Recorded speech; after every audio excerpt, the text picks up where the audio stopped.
ሰላም ወደ አድማጮቻችን አዳዲስ የስፖርታዊ የዝውውር መረጃዎችን ይዘን ተመልሰን መጥተናል። ማቲያስ ኩኛ ከወልቭስ ወደ ማንቸስተር ዩናይትድ የሚያደርገው ዝውውር በቃል ደረጃ ተስማምቷል። አሁን የሚቀረው ያከፋፈል ሂደቱን 62.5 ሚሊዮን ፓውንዱን የውል ማፍረሻውን ማንቸስተር ዩናይትዶች መክፈል ይፈልጋሉ። በጣም አስደሳች ዜና ነው ለማንቸስተር ዩናይትድ ደጋፊዎች።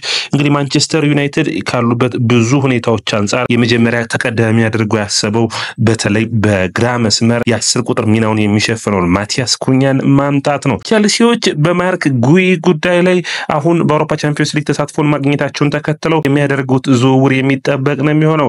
ሌላኛው የሚሆነው አርሰናልን የሚመለከት መረጃ ነው። ግብ ጠባቂው ጁዋን ጋርሲያን በሚመለከት ሪያል ማድሪድ እና ባርሴሎና በዚህ ተጫዋች ዝውውር ላይ ገብተውበታል። አርሰናሎች ጠንካራ ፉክክር የሚጠብቃቸው ይሆናል። ሊቨርፑል ዛሬ እንግዲህ ከዛሬና ነገ የዝውውር መስኮቱ ላይ የፍሎረንት ዌርዝ እንደ ሜኬርኬዝን ጉዳይ መጨረስ ይሞክራሉ። ስለዚህም የምንነግራችሁ ይኖረናል። ይህ ያያ ስፖርት ነው። ወደ አድማጮቻችን ላይክ፣ ሼር፣ ኮሜንት፣ ሰብስክራይብ ማድረጋችሁን አትርሱ። በመጀመሪያዎቹን የዕለቱን የአዳዲስ የዝውውር መረጃዎችን የማናደርሳችሁ ይሆናል። ሼር፣ ኮሜንት፣ ሰብስክራይብ ጆይን በማድረግ ደግሞ ያያ ስፖርት ቤተሰብ መሆናችሁን አትርሱ። ወደ አድማጮቻችን እንግዲህ በማቲያስ ኩኛ ዝውውር እንጀምር። ማቲያስ ኩኛ ወደ ማንቸስተር ዩናይትድ የሚያደርገው ዝውውር አሁን በቃል ደረጃ ሙሉ በሙሉ ተስማምቷል። ፋብሪዚዮ ሮማኖ እንደነገረን ሂር ዊጎ ብሎናል። ይህ እንግዲህ የሚጠበቀው ዝውውር ነው ውድ አድማጮቻችን። ስለዚህ ማቲያስ ኩኛን ማስፈረማቸው ለማንቸስተር ዩናይትድ የመጀመሪያው ፈራሚ የሚሆን ይሆናል። ከዛ ውጭ እንግዲህ ማንቸስተር ዩናይትድ አካባቢ የሚወጡ መረጃዎችን ስናይ አንዳንዶቹን ፈጠን እያልኩ ላድርሳችሁ። የመጀመሪያው መረጃ የሚሆነው ጆኒ ኢቫንስ ከማንቸስተር ዩናይትድ የሚለቅ ይሆናል።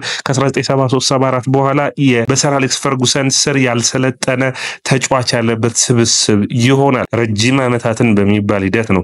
ኦልሞስት ወደ 51 ዓመት በኋላ ነው ማንቸስተር ዩናይትድ ፈርጉሰን ያላሰለጠኑ ተጫዋች ቡድን ስብስብ ውስጥ የለም። እንግዲህ የሚገርም ነው። ሌላኛው የሚሆነው ብሩኖ ፈርናንዴዝ እና ማንቸስተር ዩናይትድን የሚያገናኝ ነው። በጣም በሚገርም ሁኔታ 21 ሚሊዮን ፓውንድ አቅርበውለታል። የሳውዲ ክለቦች ናቸው። ለዚህ ተጫዋች እንግዲህ በአመት ነው 21 ሚሊዮን ፓውንድ የ4 ዓመት ኮንትራት በአጠቃላይ እስከ 80 ሚሊዮን ፓውንድ የሚያገኝበትን ኮንትራት ነው። ወደ አድማጮቻችን ወደ ሳውዲ የሚሄዱ ተጫዋቾች ኮንትራታቸው ላይ በሚገርም ሁኔታ ምንም አይነት ታክስ ክፍያ አይኖርም። ይህ እንግዲህ በቀጥታ የሚገባ ነው። ደሱ በጣም ከፍተኛ ደሞዝ ነው። በማንቸስተር ዩናይትድ ይቆያል፣ ይለቃል፣ የምናየው ይሆናል። ማንቸስተር ዩናይትድ ከትክክለኛው ገንዘብ ከቀረበለት ሁሉንም ተጫዋቾች መልቀቅ ይፈልጋል። ሌላኛው የሚሆነው አሊያንደር ጋርናቾና አንድሬ ኦናናን የሚመለከት ነው። አንድሬ ኦናናም አሊያንደር ጋርናቾም ሁለቱም ተጫዋቾች ቡድኑን የመልቀቅ ዕድላቸው ሰፊ ነው። ነገር ግን የጋርናቾ ጉዳይ በናፖሊ በብዙ በቸልሲም ጨምሮ በሌሎች ቡድኖች ይፈልጋል። የመልቀቅ ዕድሉ ሰፊ ሊሆን ይችላል። እንዲሁም ደግሞ እርግጥም እየሆነ የመጣ ይመስላል። በኦናና ጉዳይ ግን አሁንም ሌላ አስቸጋሪ ሁኔታ ይቀርባል። ማንቸስተር ዩናይትድ ያወጡበትን ዋጋ በትክክለኛው ሰዓት በዝውውሩ ላይ ካላገኙ የዚህን ተጫዋች ዝውውር ጉዳይ ላይ የሚቸገሩ ይሆናል። በቀጥታ በቀላል ገንዘብ ለመልቀቅ አያስቡም። ስለዚህ ማንቸስተር ዩናይትዶች የሚሊንኮቪች ሳቪችን ከቶሪኖ ግብ ጠባቂውን የቀድሞ ግብ ጠባቂያቸውን ለማምጣት ጥረቶችን የሚያደርጉ ይሆናል። ሌላኛው የሚሆነው በማንቸስተር ዩናይትድን የሚመለከተው መረጃችን እንግዲህ በትናንቱም በዝውውር መረጃችን እንዳቀረብ ነው በጥብቅ የሚፈለገው በብዙ ሂደቶች ውስጥ ትልቅ ሚና ይኖረዋል ብለው የሚያስቡት ሊያም ዴላፕ ጉዳይ ነው። እንግዲህ ከነ በታዋቂዎቹ በፋብሪዚዮ ሮማኖ እና በዴቪድ ኦርንስቴን አልወጣም መረጃው። ነገር ግን ብዙ መረጃዎች የሚያሳዩት ማንቸስተር ዩናይትድ 30 ሚሊዮን ፓውንድ በመክፈል ሊያም ዴላፕን ወደ ኦልድ ትራፎርድ ለማምጣት ጫፍ ደርሷል። ይህ በጣም ጥሩ ዜና ነው ለማንቸስተር ዩናይትድ ደጋፊዎች። እንግዲህ ሁለቱን የአጥቂ ሁኔታዎች የሚጨርሱ ይሆናል። ነገር ግን እዚህ ሁኔታ ላይ አንድ ነገር መታሰብ ይጠበቅበታል። ማንቸስተር ዩናይትዶች ጆሹዋ ዘርክዚን እና እንዲሁም ደግሞ ራስመስ ሆይሉንድ በክረምቱ ለመልቀቅ ይፈልጋሉ። ትክክለኛው ገንዘብ ከቀረበ ሁለቱም ተጫዋቾችም ለመልቀቅ ያስባሉ። ስለዚህ ድርድሮቹ የሚቀጥሉ ይሆናል። ማንቸስተር ዩናይትድ በክረምቱ የዝውውር መስኮት ፈጠን ብለው መንቀሳቀስና ብዙ ሂደቶችን ቀድሞ መጨረስ ያስባሉ። በክረምቱ ለሚመጣው ሁኔታ መዘጋጀትን ያስባሉ። አሁን ግን ቡድኑ ሙሉ በሙሉ የእንግሊዝ ፕሪሚየር ሊጉን ረጅሙን የማንቸስተር ዩናይትድ ውድድር ዓመት ጨርሰዋል ማለት ይቻላል። ሌላኛው መረጃ የሚሆነው ወደ ቸልሲ የምናቀና ይሆናል። ቸልሲ የተከላካይ መልመላው ዛሬ ደግሞ እንደ አዲስ ስሙ እየተያዘ የሚገኘው ከማርክ ጉይ ጋር ነው። ማርክ ጉይ ቸልሲዎች የዝውውር ኢላማቸው በተለይ በአውሮፓ ቻምፒዮንስ ሊግ ተሳትፎ ማግኘታቸው ቸልሲ ብዙ ተጫዋቾችን እንዲስቡ ያግዛቸዋል። በኮንትራት ጉዳይ በደሞዝ ጉዳይ ከፍ ያለ ክፍያ እንዲከፍሉ ያግዛቸዋል። ስለዚህ ማርክ ጉይን ማምጣትና የተከላካይ መስመሩን ማሻሻል ያስባሉ። በጣም ጥሩ የሚባል ነው። ነገር ግን ከቸልሲ ብዙ ተጫዋቾችም እንደሚሰናበቱ ይጠበቃል። ዮሐንስ ቤሪሃል በተከላካይ መስመሩ የነባዲያሺል ዴሳሲ የሚጠበቅ ነው የሚሆነው። ቶሲን አድራባዮን የሚመለከትና ቻሎባ ላይ ግን ውሳኔዎች እንደተወሰኑ ብዙ መረጃዎች ያሳያሉ። ከዛ ውጭ እንግዲህ በአማካኝ መስመር ላይ ያሉትን ችግሮች ለመቅረፍ በማጥቃት መስመር ላይ ያሉትን ችግሮች ለመቅረፍ ቸልሲዎች አሁንም በዝውውር መስኮቱ ላይ ጠንከር ብለው የሚሳተፉ ይሆናል። እንግዲህ ቪክቶር ዮኬሬስ በጥሩ ብቃት በሚባል ሂደት የዘንድሮ ውድድር ዓመትን በ63 ጎሎች ጨርሷል። አምና ዝቅተኛ ነው ሲባል ነበር። በየዓመቱ እያሻሻለ የመጣው ቪክቶር ዮኬሬስ አሁን በ60 ሚሊዮን ፓውንድ ቡድኑን የመልቀቅ ዕድል አለው። አርሰናል ከቪክቶር ዮኬሬስ እና ከኦሲሜ ዝውውር መሀል ላይ ተቀምጠዋል ማለት የሚቻል ነው። አርሰናሎች ማንን ያስፈርማሉ የሚጠበቅ ነው የሚሆነው። ማንቸስተር ዩናይትድ ሊያም ዴላፕን ካገኘ በኋላ ሌላ ተጫዋችን የመጨመር ፍላጎት አላቸው። ነገር ግን በዝውውር መስኮቱ ላይ የሚመሰረት ነው የሚሆነው። አንደኛው ሚንቤሞን የሚመለከት ነው።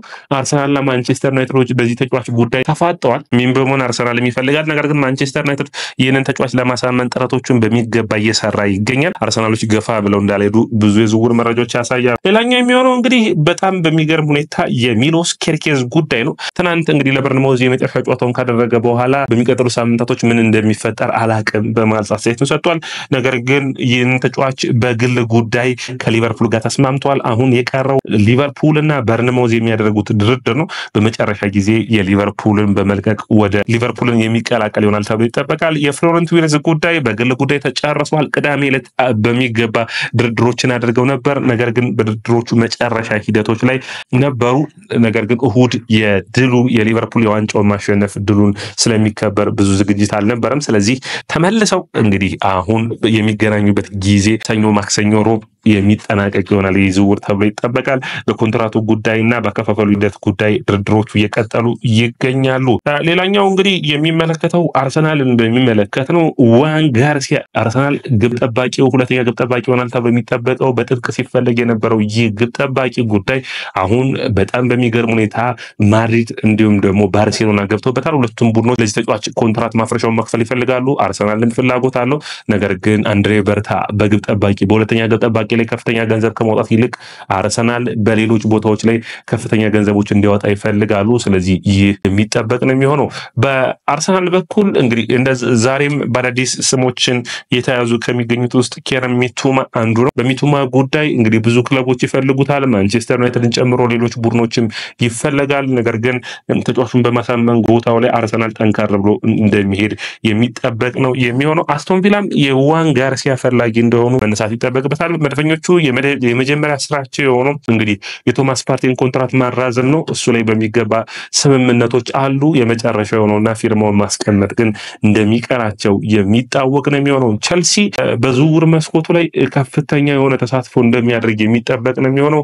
አንዱ እንግዲህ ኢብሪች ኤዜን ይፈልጋሉ በአማካይ መስመራቸው ላይ እንዲሁም ደግሞ የግራ መስመር ተጫዋች እንዲሆን። ነገር ግን ማንቸስተር ሲቲ፣ ቶተንሃም እንዲሁም ደግሞ ባየር ሙኒክ ፍሎረንት ዊርትዝን ማጣታቸውን ተከትሎ ይፈልጉታል።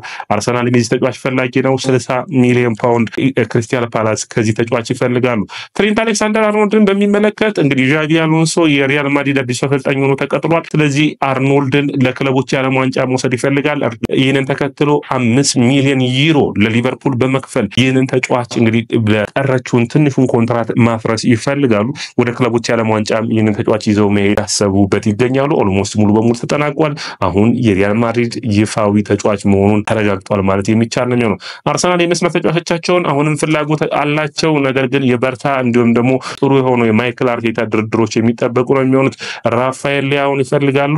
ነገር ግን አዲስ ዜና የለም በራፋኤል ሊያው ጉዳይ። ሉክማን እንዲሁም ደግሞ ሌሎችም ተጫዋቾቻቸውን ለማስፈረም ጥረቶችን እያደረጉ ይገኛል። በአጠቃላይ የዕለቱ የዝውውር መረጃዎች ምን ይመስላሉ? ውድ አድማጮቻችን ላይክ፣ ሼር፣ ኮሜንት፣ ሰብስክራይብ ማድረጋችሁን አትርሱ።